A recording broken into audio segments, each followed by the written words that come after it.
الشيطان الرجيم بسم الله الرحمن الرحيم صلى الله عليك يا سيدي ويا مولاي يا رسول الله صلى الله عليك وعلى أولادك المعصومين صلى الله عليك وعلى ولدك الحسين الشهيد صلى الله عليك يا أبا عبد الله يا رحمة الله الواسعة ويا باب نجاة الأمة يا عبرة كل مؤمن ومؤمنة غريب يا مظلوم كربلاء يا ليتنا كنا معكم سادتي فنفوز فوزا عظيما. طيب وفاكم ذكر محمد وآل محمد. اللهم صل على محمد وآل محمد. قال رب إني دعوت قومي ليلا ونهارا فلم يزدهم دعائي إلا فرارا وإني كلما دعوتهم لتغفر لهم جعلوا أصابعهم في آذانهم واستغشوا ثيابهم وأصروا واستكبروا استكبارا. Parmi les grands problèmes de notre époque et toutes les époques, on parle de l'époque de Nuh alayhi salam, c'est le fait de ne pas supporter les conseils, les rappels et ne pas supporter à entendre les messages que celui qui est entre Dieu et l'homme, ou l'imam, ou le prophète, ou les savants religieux, ils n'arrivent plus en fait finalement à atteindre le cœur ou la compréhension des gens de la communauté ou des gens de la société. C'est un grand problème. Pourquoi? Parce que c'est même pas possible de discuter finalement dans ce cas. La discussion est devenue compliquée et difficile. L'accès est presque impossible. Des fois on dit oui parce que on n'a pas la méthodologie. C'est vrai, c'est une partie, c'est vrai. Des fois on n'a pas la méthodologie. C'est-à-dire l'orateur, celui qui fait le discours, celui qui écrit, celui qui appelle les gens, il n'a pas la méthodologie, il n'a pas la langue nécessaire, etc. Ça, c'est vrai. C'est parmi les points de faiblesse de certaines communautés qu'on peut être parmi eux aussi. Non. Des fois, on a des savants à la hauteur, mais ils n'ont pas la méthode. Ils n'ont pas la langue. Je me rappelle un savant que j'ai rencontré en Australie. Ça, juste si quelqu'un il peut l'arrêter, ce n'est pas nécessaire. Mille merci. Je me rappelle, j'étais en Australie, un savant, il m'a expliqué que Ahsan Kathira, barakallahu fikum, c'est parfait. Il m'a expliqué, c'est pour la voix, j'ai senti c'est plus à l'aise. Ahsan, merci beaucoup, docteur. Il a dit que il a appris l'anglais, ce savant. Il m'a dit, j'ai appris l'anglais parce que j'ai été chez mon professeur qui est tel Ayatollah dans telle ville de Iran, c'est-à-dire à Qom, et que le Ayatollah avait rencontré des Russes, des grands philosophes, des grands penseurs, et qui voulaient parler avec eux. Il n'avait pas la possibilité à l'époque. Il avait souffert de ça. Donc, il y avait le traducteur, mais le traducteur, c'est jamais pareil. Imaginez là, par exemple, moi je parle en persan et il y a quelqu'un qui va vous traduire en français, par exemple. C'est pas du tout la même chose. Même la machine qui traduit, c'est pas la même chose. Subhanallah, les mots, quand ça vient directement de toi, c'est différent. Ce n'est pas la même chose. Donc, une langue, c'est important. C'est très, très important d'avoir. Donc, d'ailleurs, ce que je vous encourage, alhamdoulilah, vous êtes la plupart anglophones et francophones. Et ça, c'est parfait, je trouve. C'est mieux que d'être que francophone. Et arabophone en plus. Donc, mashallah, c'est parfait. C'est très important. Même pour vos enfants, faites-le. On est dans une époque, on ne sait pas où ça va rouler la vie de votre enfant, où il va partir, c'est quoi ses programmes en futur. On ne sait pas, c'est pas clair. Tout d'un coup, il trouve de travail dans un pays où il n'y a que l'anglais, où c'est pas convenable pour lui, etc. Alors que ce n'est pas notre sujet. C'est vrai que des fois, on n'a pas l'accès. Rajan, il t'a fait tout. Mais parfois, ce n'est pas question d'accès. C'est question de la personne devant nous, il ferme les portes totalement. Ce n'est pas le problème de celui qui parle.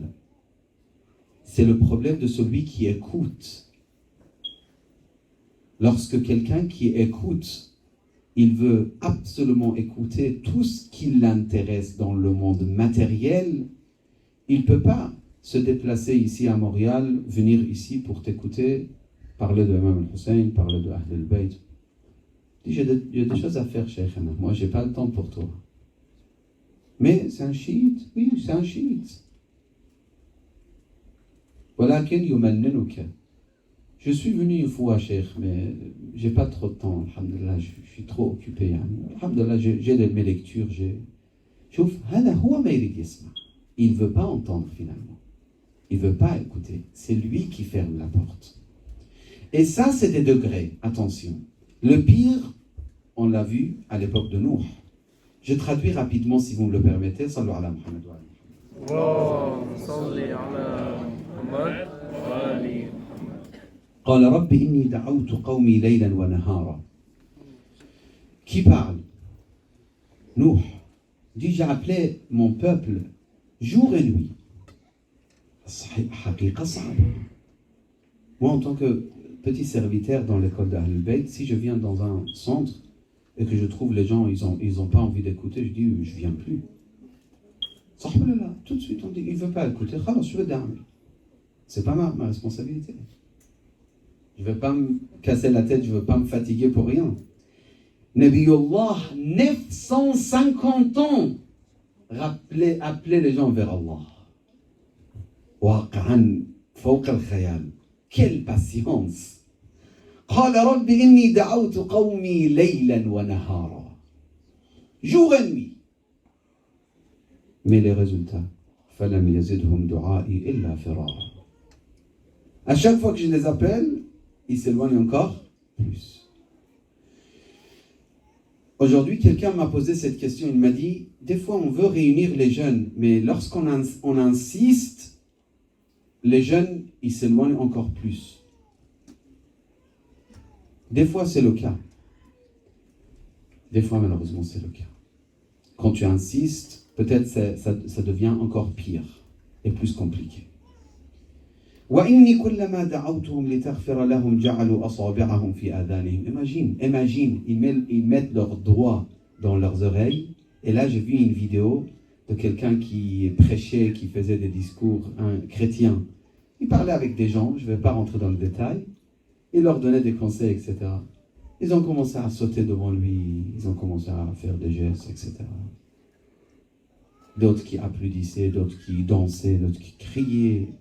On ne veut pas t'écouter, on ne veut pas t'entendre. وإني كلما دعوتهم لتغفر لهم جعلوا أصابعهم في آذانهم واستغشوا ثيابهم. Comme ça, ils mettent leurs vêtements comme des draps sur leur tête. Arrête de nous parler, je ne vais pas t'entendre. Ya Nabi Allah. Même ils venaient, ils prenaient leur fils. Et ils disaient, regarde ce monsieur, tu vois, mon fils, tu ne parles jamais avec lui. Tu ne l'écoutes jamais, ce monsieur. En indiquant qui? Nous. Tu n'écoutes jamais ce. Rappelle-toi. Et dis à tes enfants aussi. Parce que Noah, il a vécu pendant quand même longtemps. De génération à génération, il se disait, attention, n'écoute pas lui, n'écoute pas lui, n'écoute pas lui. Vraiment, à notre époque, ce n'est pas aussi difficile. Regardez, là, au Canada, moi, avec ma nationalité européenne, je viens ici, il n'y a aucun problème. À la frontière, ils n'ont rien. Ils disent, alors, bienvenue, allez-y, on rentre, on rencontre les gens, vous venez. Oui, il y a des points négatifs partout, c'est vrai. Mais ce n'est pas aussi grave. Il y a des points négatifs, oui, mais on peut parler encore. On peut entendre. On peut discuter. Il y a certains degrés quand même de possibilités. Si nous, on ne fait pas des efforts, c'est notre faute. On ne peut pas mettre la faute toujours sur les autres. Après, il dit parmi les pires des choses qui nous fait, en fait, qui nous bloquent et qui nous empêchent d'entendre les discours des autres, c'est l'estikbar. C'est l'orgueil. C'est le pire des problèmes qu'on peut avoir. Et ça peut nous concerner. Je vous donne un exemple. Une femme, elle dit à son mari, donc ici, parmi nous, vous êtes la plupart peut-être mariés. Votre femme, elle dit, j'ai des remarques, j'ai des conseils à te donner, ou j'ai des remarques, ou j'ai des critiques. Des fois, il y a des maris qui disent, j'ai pas envie d'entendre. C'est exactement la même chose. C'est notre degré, mais c'est la même chose. Le père, il veut parler avec son fils. Le fils, il dit, Baba, c'est bon, j'ai compris. Pourquoi tu fais ça? C'est l'orgueil. Tu veux pas entendre. Pourquoi tu veux pas entendre? Écoutez bien s'il vous plaît, sœurs et frères. Parce que quand la personne il se considère sacrée, muqaddas, il n'accepte pas que quelqu'un il vienne toucher à son image. Si, par exemple, personnellement, que je m'adresse à vous, si je me considère muqaddas, après le majlis, si quelqu'un me dit, Cheikh, tout de suite mon visage devient rouge et je le regarde comme ça. Oses-tu parler? Pourquoi? Parce que j'ai mon image de muqaddas. Si je n'ai pas cette image de moi et je me considère la shaï, taïb, hadi, bismillah, tfaddal, dis-moi. Au contraire, moi j'ai encore quelques jours à avoir cette occasion de discuter avec les jeunes, donc je profite, je prends des conseils, peut-être je pourrais développer quelque chose de meilleur. D'ailleurs, entre parenthèses, n'hésitez pas à me dire s'il y a des sujets importants pour vous, parce qu'il nous reste peut-être quelques jours, jusqu'au, je ne sais pas, 4 jours, ou, en tout cas, vous le savez, vous connaissez le programme. Al-Kibriya, Al-Takabbur, c'est parmi les raisons pour lesquelles à cause desquels, excuse-moi, les gens ils ne veulent pas entendre. Aussi, al-haram, mal al-haram, akl al-haram, fa'l al-haram, les actes illicites, les nourritures illicites, l'argent illicite, aussi ça nous rend aveugles. La personne ne peut pas entendre. C'est pour ça, à l'époque de Rasulullah, on entend, c'est très connu le verset coranique, Sallu ala Muhammadin wa ali Muhammad. اللهم صل على محمد وآل محمد. وقال الذين كفروا لا تسمعوا لهذا القرآن والغوا فيه لعلكم تغلبون. N'écoutez pas à ce Coran. Criez, applaudissez, faites je ne sais pas quoi, pour ne pas entendre le Coran. Parce que le Coran, comme je vous ai dit hier, il était et toujours, et il sera toujours très fort. C'est pas moi qui le dis. Subhanallah, quand j'ai fait quelques recherches dessus, les arabophones, chrétiens, juifs, musulmans ou même athées, lorsqu'ils voient le Coran, ils voient la beauté. Ils voient les miracles. Ça, c'est à part la signification profonde du Coran. Ils ne voulaient pas entendre. وَلَقَدْ كَرَّمْنَا بَنِي آدَمَ وَحَمَلْنَاهُمْ فِي الْبَرِّ وَالْبَحْرِ وَرَزَقْنَاهُمْ مِنَ الطَّيِّبَاتِ وَفَضَّلْنَاهُمْ عَلَى كَثِيرٍ مِّمَّنْ خَلَقْنَا تَفْضِيلًا. J'ouvre comme ça, c'est un verset magnifique. Je passe encore la même chose. وَإِذْ بَوَّأْنَا لِإِبْرَاهِيمَ مَكَانَ الْبَيْتِ أَلَّا تُشْرِكْ بِي, etc. La beauté extrêmement magnifique du Coran, ils ne pouvaient pas l'entendre. Les gens de Quraysh, lisaient un petit peu l'histoire de Quraysh, ils étaient impressionnés. Ils se sont promis de ne jamais écouter le Coran. Après, ils se sont retrouvés tous à côté de la maison de notre noble prophète en train d'écouter la nuit. Le prophète, il récitait le Coran et eux, ils écoutaient. Pour eux, c'était quelque chose d'extraordinaire. Je me rappelle parfaitement, j'ai lu le Coran, Surat Maryam. C'est magnifique comment il explique le Coran, l'image de Marie. vraiment, si les chrétiens, vous transmettez pas, vous faites pas entendre chrétien. Je l'ai lu à Paris, dans une église proche de Champs-Élysées, vraiment dans Paris, c'est-à-dire, et c'était avec micro, et église, parmi les églises très anciennes, et il y avait des chrétiens. Des chrétiens également de l'Égypte. Une fois récité quelques versets, ils sont venus avec les larmes dans les yeux. Ça, j'ai constaté, j'ai vu, je ne vous raconte pas des histoires. En disant, mais cette image, c'est exactement ce qui s'est passé à l'époque de Ja'far al-Tayyar et l'Éthiopie, on dit le Habasha.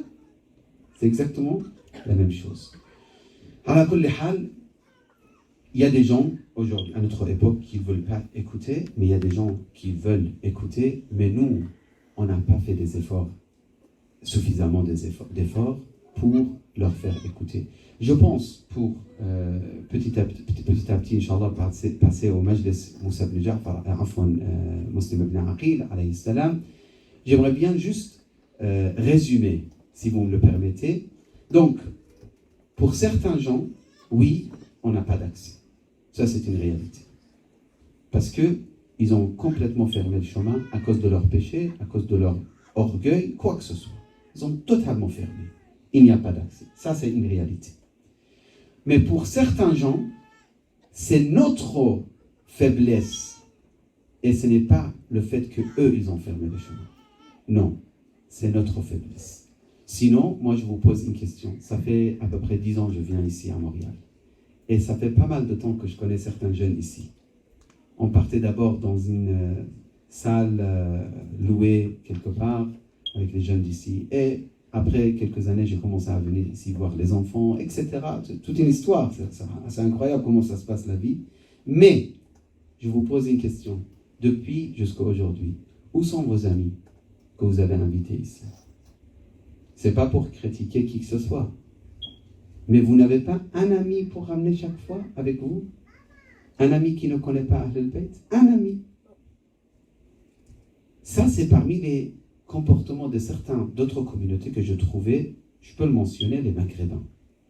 Ils ont cette, je ne sais pas comment dire, cette vision de tenir la main d'un ami et venir avec un ami. C'est vrai, peut-être vous allez dire, mais peut-être il ne va pas accepter, peut-être il ne va pas... Non, mais donne-lui la possibilité. Donne-lui l'occasion. Si toi, tu as goûté Hubbul Hussein, sallallahu wa sallam alayhi, tu ne veux pas faire goûter quelqu'un d'autre? Que ce soit un sunnite ou chrétien ou autre. Où sont les amis? Où sont tous ces années? Et c'est très positif si on fait ça. Pourquoi? Parce que finalement, on est en train de se renforcer quand tu penses aux autres. Subhanallah, un savant, il m'a dit, ne pense pas qu'à tes enfants. Pense aux enfants des autres. Allah mettra le baraka, la bénédiction, pour tes enfants. Il y a des gens qui ne soutiennent le kashaf que lorsqu'ils ont des enfants eux-mêmes. Ça existe ou pas? Il y a des gens. Dire, ah, ça y est, maintenant j'ai besoin pour mes enfants. Donc maintenant on soutient. Il n'a pas d'enfant, ça ne m'intéresse pas trop. Non, fais-le même si tu n'as pas d'enfant. Amène les autres amis. On a quelques jours de Muharram. Si ce n'est pas interdit ici par rapport à votre système, ça je ne connais pas, mais vous demandez au Edara. Si ce n'est pas problématique, chacun de vous, il invite un ami. Il dit, viens écouter. Qu'est-ce que ça veut dire l'imam Hussein? Qu'est-ce que ça veut dire l'unicité de Dieu? Qu'est-ce que ça veut dire le Coran? C'est quoi l'islam? C'est quoi Ahl al-Bayt? Un petit peu, donne-lui l'occasion. Qu'Allah subhanahu wa ta'ala nous facilite. Imam al-Hussein, dans le chemin vers Karbala, c'est pas par hasard. Non. Il a sélectionné. Il a sélectionné des gens. Zuhair, il devrait être là. Il envoie quelqu'un, il dit à Zuhair qui vient. Zuhair, il est paniqué. Ya Allah, al-Hussein, il dit chouf, ya là. L'imam Hussein veut me voir. C'est un grand problème. Comment je vais faire maintenant? Il va me coincer. Il va me prendre avec lui. Et je l'aime bien, mais je ne veux pas partir avec lui. Je vais vivre. Lui, il va mourir. C'est pas mon choix. c'est pas le choix que je vais effectuer, c'est pas le moment. Et subhanallah, quand même, Imam Hussein, c'est tout ça. عنده قطعا عنده ورود عنده الورود على العلم من الله عز وجل. Mais Imam Hussein رحمة بزهير. Des fois, tu insistes à quelqu'un, viens au majlis, حبا له. Ça, c'est pas un problème. Moi, modestement, je vous dis, ma manière, quand quelqu'un dit, Afwan, je ne suis pas venu pour écouter tes majlis, je dis, non, astaghfirullah, écoute où tu veux, c'est pas un problème. Mais je lui dis, s'il te plaît, quand même, va quelque part. Va quelque part. Un majlis ici, un majlis là-bas, chez les Libanais, chez les Khoja, chez les Pakistanais. Va où tu veux. اذهب حيث تعيش عشق الله. Va où tu retrouves l'amour de Dieu. Va où tu retrouves la connaissance et tous les moyens pour te rapprocher vers Dieu et Ahlul Bayt alayhim salam. هذا نريده. C'est pas ici ou là-bas.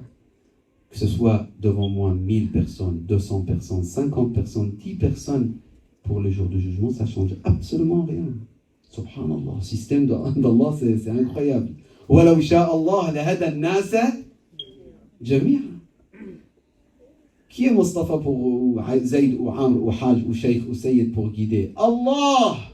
وَلَوْ شَاءَ اللَّهُ لَهَدَى النَّاسَ جَمِيعًا. Ça c'est épreuve, ça c'est des tests. Abu Abbas, fais tes devoirs. Ali, fais ton devoir. Hajj Folan, docteur Folan, faites votre devoir, c'est tout. On n'est pas responsable des résultats, on est responsable de l'action et non pas des résultats. Rahmatullah ala Sheikh al-Bahrani, dans son kitab At-Tariq ila Allah, il explique, il développe ce point énormément. Il dit, nous ne sommes pas responsables de l'acte. Imam Hussein, il parle, il dit, Zuhail, viens. Et quand même, Omar ibn Saad, Imam Hussein, il parle. Il dit, Omar ibn Saad, qu'est-ce que tu es en train de faire? Il parle à Zuhair, il parle à Omar. Il parle à Hur. Le Hur, كان عنده أدب. Quand l'imam, il a dit, ou quelque chose d'autre, il a dit, Ummuk al-Zahra, moi je ne peux rien dire. Et Allah, grâce à son adab,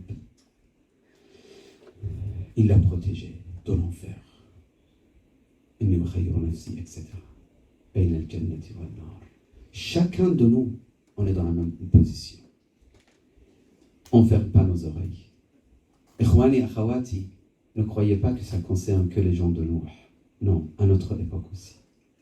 Comme j'ai dit il y a quelques jours, et je le répète, Cheikh Bahjat Rahmatullah alayhi, il disait, vous pouvez devenir Salman, pourquoi vous ne voulez pas être Salman? Pourquoi vous vous contentez d'être un homme parmi les hommes, une femme parmi les femmes? Là, là, tu peux être à la hauteur de, par exemple, Maqam al-Banin. C'est possible ou pas? Moi, je vous dis, elle ne peut pas être une sœur ici, elle ne peut pas être Zainab. Un frère ici ne peut pas être Imam al-Hussein. Non, c'est impossible, je vous le dis. Mais une sœur ici, elle peut être al-Banin. Elle peut ou pas? Oui, elle peut. Et un frère ici, il peut atteindre le maqam de certains grands personnages de l'islam, comme Salman. Pourquoi ne pas le faire? Assalamu alayka ya Muslim ibn Aqil. Il a fait ses devoirs. Et moi, je pense que c'est faux l'image qu'on donne, comme si Muslim ibn Aqil, comme un misérable, je ne sais pas comment, non. Il a fait ses devoirs. Muslim ibn Aqil, il a fait ses devoirs. Des milliers qui étaient avec lui. Yawm al-Qiyamah, le jour du jugement, c'est des arguments face à toutes ces personnes qui lui ont écrit des lettres, qu'ils ont signé, qu'ils ont promis. Inch'Allah, نحن اليوم نمضي مع الحسين ونقف على العهد. On fait dua l'un pour l'autre. Monsieur Ibn Aqil, c'est vrai, il a perdu au niveau de matériel, mais c'est pas ça la perdition. Il est victorieux au niveau de spirituel. Musulman jusqu'à aujourd'hui, 1400 ans. Combien des millions de personnes qui versent des larmes sur Muslim en disant Assalamu alayka ya Safir al-Hussein. السلام عليك أيها الغريب يا مسلم بن عقيل. وصل مسلم في أزقة الكوفة. Il marchait dans les rues de Koufa. Il ne connaissait pas les rues de Koufa. Une fois retourné son visage pour voir les compagnons qui étaient avec lui, il se retrouve complètement seul. Il commence à marcher par là, il prend ce chemin et l'autre chemin jusqu'à ce qu'il arrive devant la maison d'une femme qui s'appelait Tawa. Assoiffé, musulman, souffrance, de fatigue, de solitude, de soif. Ya Amatallah, j'ai soif. Tawa, elle rentre, elle ramène de l'eau pour Muslim ibn Aqil. Il boit de l'eau, il reste devant la maison de cette dame, il ne bouge pas de sa place. Elle dit, Ya Abdallah, rentre chez toi. Je ne te permets pas de rester devant ma maison, Ya Abdallah. Rentre chez ta famille, rentre chez toi. Et là, Muslim ibn Aqil, il dit, je n'ai pas de famille dans cette ville. Qui tu es, Ya Abdallah? Ana Muslim ibn Aqil, Safir al-Hussein. Essaye de verser des larmes, Arjouk. الآن اذهب وانظر إلى غربة مسلم. أنا مسلم بن عقيل سفير الحسين. Les gens m'ont promis de me soutenir, mais ils ont abandonné le chemin de Ahl al-Bayt. Assalamu alayk. Cette dame, tout de suite, il l'accueillit chez elle. Elle dit, tu peux te reposer dans cette maison. Ya Muslim ibn Aqil, si tu es le Safir, l'ambassadeur de mon maître, Imam al-Hussein, donc je donne tout ce que je peux et je serai à ton service. Yabn al-Atayib, ô homme pur, fils des hommes purs. Cette nuit, il est resté musulman avec des prières et des adorations. Le lendemain, les ennemis de Dieu, ils arrivent et ils ont commencé à combattre cet homme jusqu'à ce qu'il a été très blessé. Ils l'amènent avec plein de blessures devant Qasr al-Imara. Il avait soif, Muslim ibn Aqil. Il boit de l'eau dans les mains de quelqu'un. Juste devant le château, Qasr al-Koufa, il demande de l'eau. Et l'homme qui lui donne de l'eau, il prend l'eau pour boire de l'eau musulmane. Sallallahu ala Muhammad wa ala Muhammad. Allahumma salli ala Muhammad wa ala Muhammad. Muslim ibn Aqil, il essaye de boire de l'eau, mais le sang qui coulait de son visage tombe dans l'eau. Le Muslim, il verse de l'eau, il reprend une autre fois. La même chose, troisième fois, il se dit, apparemment, ce n'est pas écrit pour moi de boire de l'eau. Apparemment, je dois quitter ce bas monde assoiffé. Je dis au Muslim, oui, ya Muslim ibn Aqil, tu as quitté ce bas monde assoiffé. Al-Abbas alayhi salam également, il a quitté ce bas monde assoiffé. Encore qui? Les enfants de Hussein ibn Ali, ils ont quitté certains enfants, ils ont quitté ce bas monde assoiffé. L'imam lui-même, assalamu ala al-atshan al-gharib, assalamu ala الجبهة المدمات بالدماء.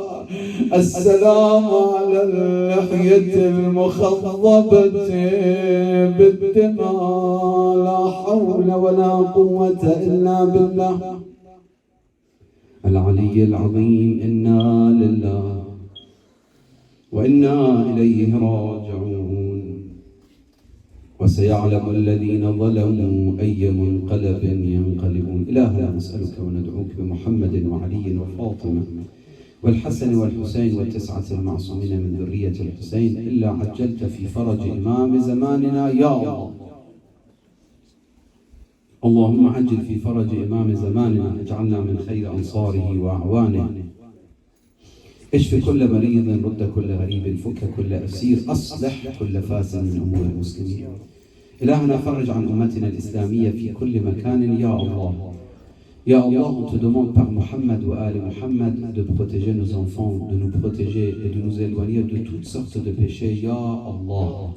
Allahumma bihaqq Mohammed wa Ali Mohammed, on te demande de nous rendre parmi les meilleurs serviteurs de Ahl al-Bayt, les meilleurs partisans de Amir al-Mu'minin et les meilleurs serviteurs de Imam al-Mahdi, nous et nos enfants. Ya Allah. اللهم وفق أخواتي الحاضرات لخدمة الدين وتربية المؤمنين وفق إخواني وأخواتي لتربية ذريتهم تربية صالحة اجعل عواقب أمورنا خيرا أخرج حب الدنيا من قلوبنا واجمع بيننا وبين المصطفى وآله إلى أمواتنا أموات الحاضرين. الفاتحة مع الصلوات. اللهم صل على محمد. Oui, la relation entre les frères et sœurs, comment ça doit être? Parfois, le garçon, il est respectueux à l'école, avec tout le monde, mais pas vraiment avec sa sœur à la maison. Et même, on peut rajouter une autre partie de la question aussi, vraiment comment il doit être la relation entre le frère et la sœur. Moi ici, j'aimerais bien être très clair avec vous.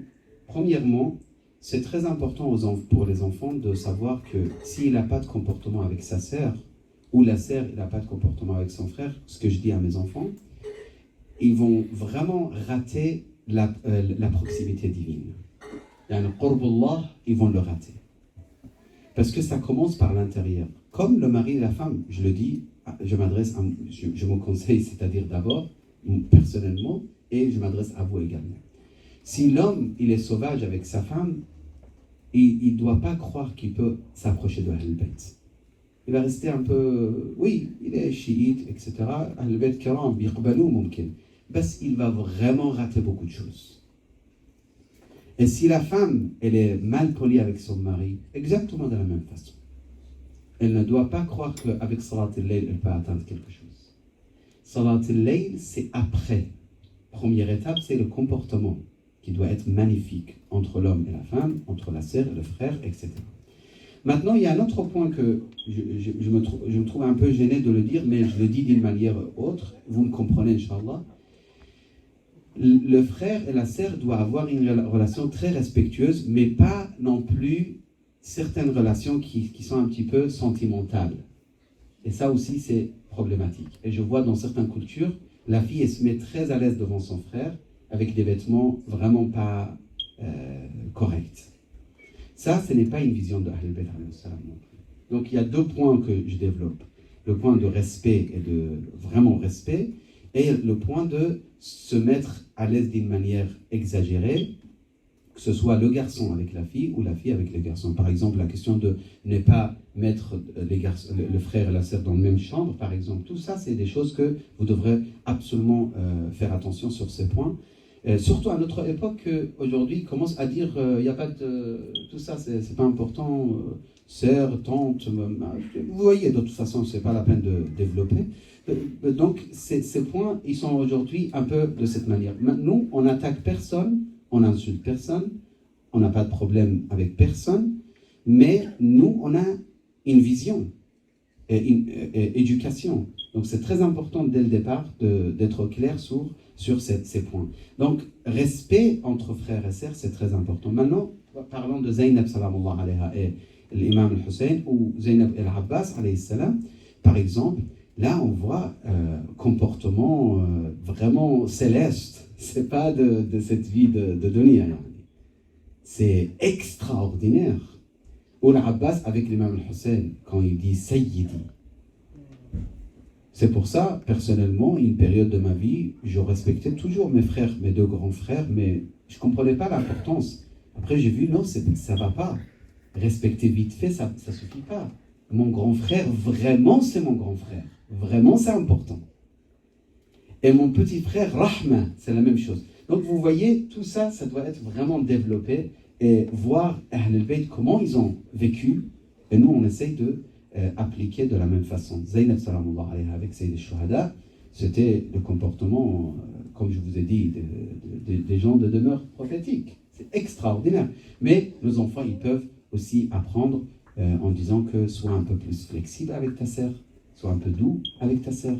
Pas des phrases, agressives et dures avec tes sœurs ou avec ton frère, etc. Ah, ça, tout à dire. Je pense que, encore une question et on termine. Oui. J'ai appris que c'est une bonne habitude de relier toute activité qu'on fait avec un but ultime de servir Allah, se rapprocher d'Allah. Mais là, je me demande, les activités que je fais juste pour plaisir, pour m'amuser, que ce soit regarder des films, sortir avec mes amis, etc. Elle est où leur valeur? Est-ce qu'ils ont une valeur dans leur vie? Oui, tout à fait. C'est une très très bonne question. Ça, c'est dans l'éthique, c'est important. Par exemple, un mari, il sort avec sa femme au restaurant. Est-ce que ça a de valeur religieuse ou pas? S'il le fait avec la vision de Dieu, c'est-à-dire avec la vision que je fais plaisir à ma femme, qui est finalement ma femme, et qu'elle ne peut pas sortir avec d'autres, n'est-ce pas?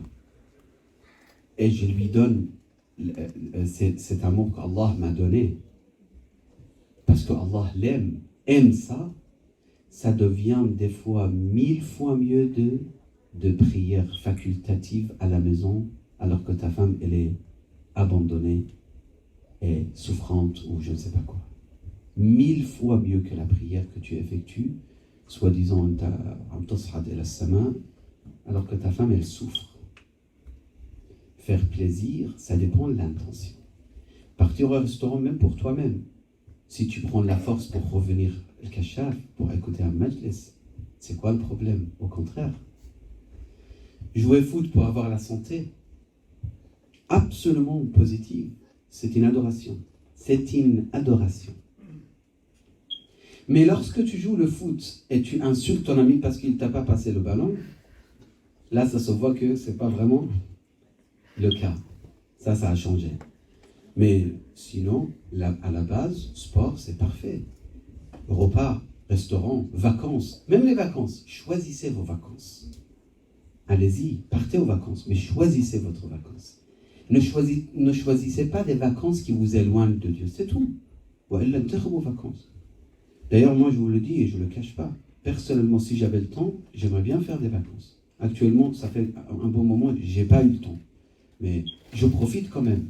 Des fois, quand on voyage quelque part tablir ou au travail, je trouve quelques occasions, j'amène mes enfants, je dis oui. C'est pas parce qu'ils sont les enfants de chair, donc tant pis pour eux. C'est pas possible. Eux aussi, ils veulent s'amuser. Donc, de toute façon, même si ça ne m'amuse pas trop, parce que je vois la joie sur leur visage, ça me fait plaisir et je le fais. Donc, et ça, ce n'est pas Cheikh Mustafa Al-Khalil qui vous le dit. C'est pas Mustafa Al-Khalil, non. C'est mes professeurs, qui sont les professeurs des hauts niveaux de Hawza, qui ont compris Fikr Ahl al-Bayt, qui le disent en expliquant des riwayat de Ahl al-Bayt. Faire plaisir à toi-même, si ça te donne la force pour continuer sur le chemin de Dieu, c'est une adoration. Juste fais-le avec ça. Je termine. Commencez, si vous voulez. L'intention première, c'est Ya Rabbi, je fais ça pour m'éloigner de l'enfer, parce que j'ai besoin.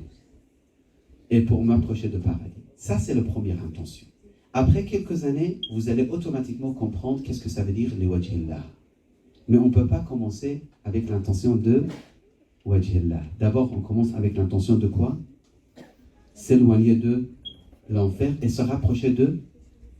Après, c'est de degrés qui demandent quand même quelques années de travail. Sallallahu ala Muhammad wa ala Muhammad.